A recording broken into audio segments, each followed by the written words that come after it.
How to see views on Instagram posts. In order to see that, you need to have a professional dashboard or a professional account like me.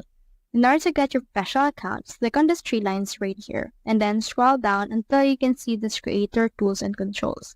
Head over to that and then switch to the account type, which is actually creator account or a business account.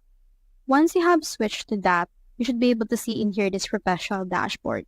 So this professional dashboard will allow you to view the analytics.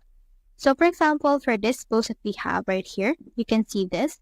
You can click on this view insights right here. Now you can see that we have 3 plays or 3 views, and it reached around 3.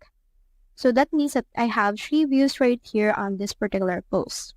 We can also head down and we have in here this picture post that I have.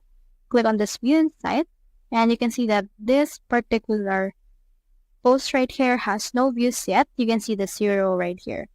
Now you can also do so on any picture or multiple picture posts you have, and click on this view insights, and you can see in here the views that they have as well as any engagement. So that's how you see views on Instagram posts. Hope we helped.